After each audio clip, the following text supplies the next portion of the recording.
Greetings everyone. This segment is quite been abandoned recently, but here we are. As you know, this series is called Designer, where I typically pick an existing character from movies, TV shows, or video games and make design concepts for them. My forte is usually character design and sometimes concept art as well. The character we are going to make concepts for this video is Celestia Ludenberg from Danganronpa Trigger Happy Havoc. I am a bit sentimental with this character because when I was 18 to 19, she was an inspiration. She's so well designed that I started to have an interest in styling and broke out of my shell. In the trapped high school filled with oddly designed characters, Celestia stood out due to the amount of details along with her personality. She has that some sort of mean girl aura with heightened intellect, peculiarities, and deception. Given her title as the Queen of Liars or the Ultimate Gambler,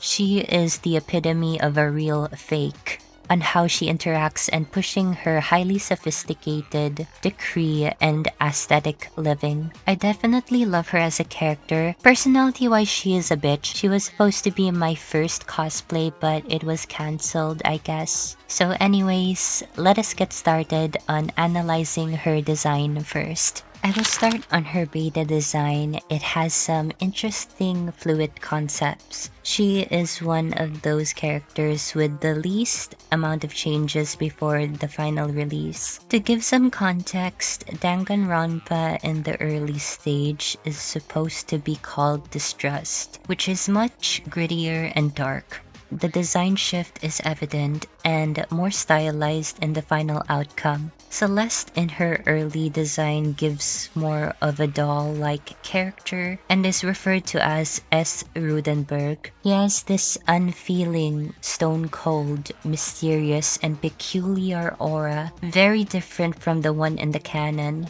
It is quite interesting if they give her this personality and how she would react with other characters in the Killing Game.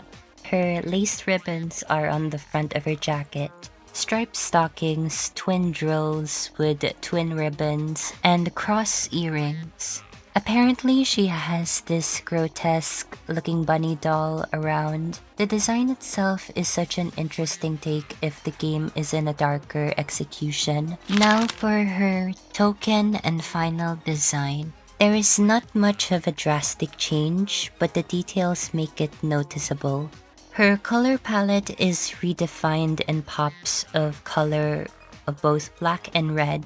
She has a large white lace headdress, and those twin drills became detachable clip-ons. The ribbons tied on her front are placed on her sleeves. She has a tie with a marking design of a crimson butterfly over a frilly white shirt. She has so much more frills to her sleeves, the cut design for her skirt and her black socks, red Mary Janes which gives pops of color, and lastly her gold sphere earrings, and signature gunmetal ring on her finger. She has red eyes, a fair ghostly complexion, stunning eyelashes, and black nail polish. And I definitely loved the design when I first stumbled upon this game. She has a silent yet a hidden aggressive personality.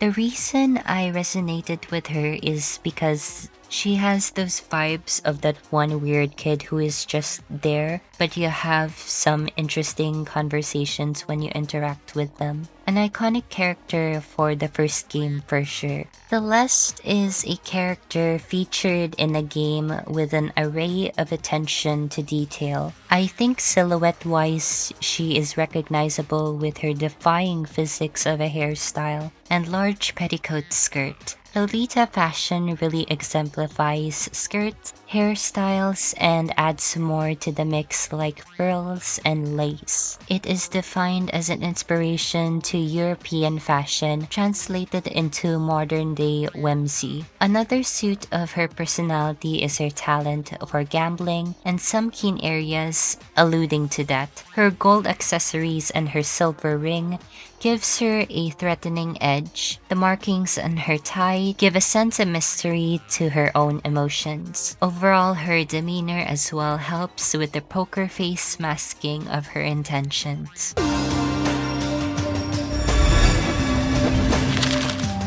Let us now start off with the concepts. The first one is an objective, where if it is made in a contemporary lens. What if Danganronpa is released in these current years, and how can we design this character? Lolita fashion itself has been a popular culture in Japan, and also some areas in the world.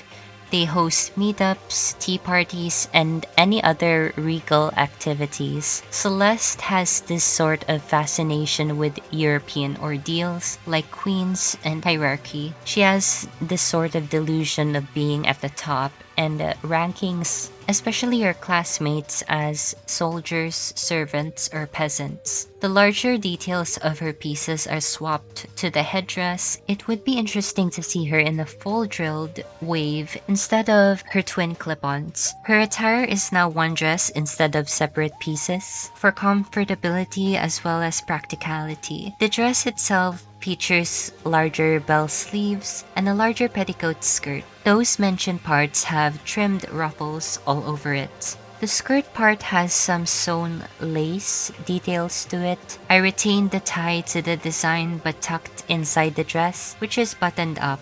Black stockings with more detailed Mary Janes for the bottoms with added lace on the straps. As for the accessories, the gold rose earrings, and I also retained her gunmetal ring with the rose design on it. I also added the red shoulder bag because why not? The red color is scattered mostly to a lot of places as large ribbons. This is what I imagine Celeste if she was to swap outfits or in this current year's timeline. Lolita fashion in today has so much details that it is intricate to the eyes of others. If I could, I may add more bows to her skirt, but that would be overkill. So yeah, the design itself is her interest in the gothic Lolita fashion scene rather than anything. Next design is possibly spoiler-induced, I guess. She has another interest in mind to the gothic and vampire aesthetics. This concept in particular is reeling in vampire and Victorian fashion. For the record,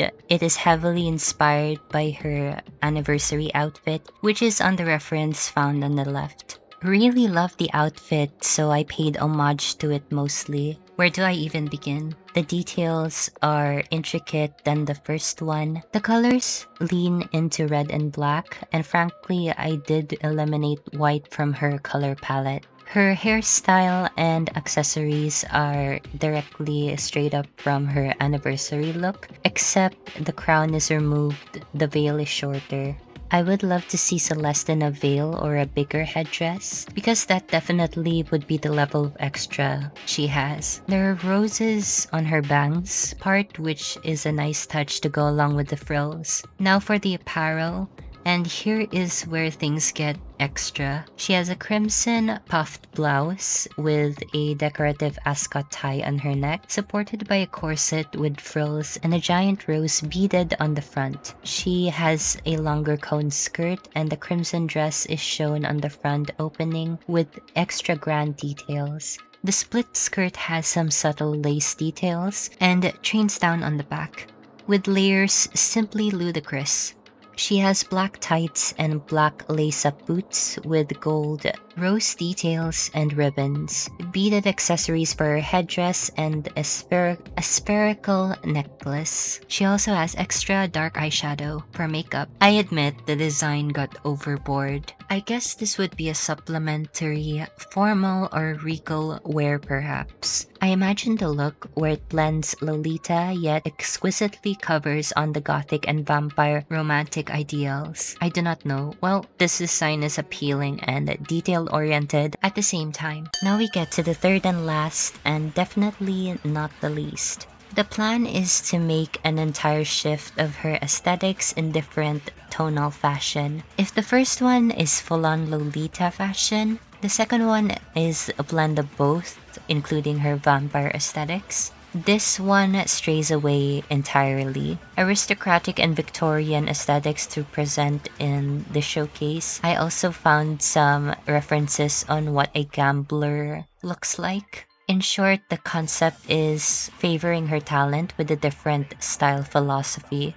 There is another minor reference from her beta design as well. So her hair is back on the design, but it is colored in maroon and not her large twin drills. She has a black beret with gold details circled around it. Next is her outfit, which strays away from her original silhouette. Gone is the big skirt and is replaced by a black tailcoat lined with gold accents and red underfabrics, tied together with gold decorations on the front, and a red adornment ribbon on her neck. She has black gloves to add a sense of supposed mystery. She has black pants and long Victorian boots with gold accents. And for the accessories, she only has some gold oval earrings, similar to the embellishments on her coat. To be honest, the design does not scream Celeste at all. Maybe it reminds me of Kyoko Kirigiri cosplaying as Celeste in a nutshell. It is still a full experiment to see a slightly androgynous style for Celeste. For just a thought, I do think the points I will give the design is that it sets the mystery to her character at best. Gloves and the beret would really suit her. I just do not think I executed the concept properly. Oh, and large lace boots are also an early concept which I added.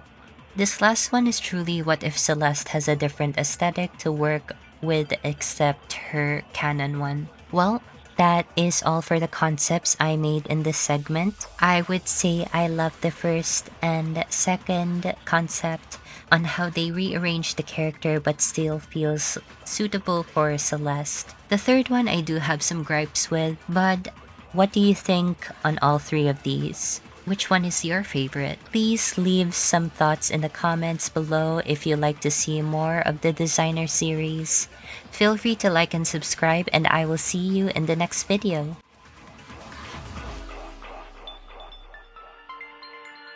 𝕬𝕦𝕤𝕚𝕤𝕚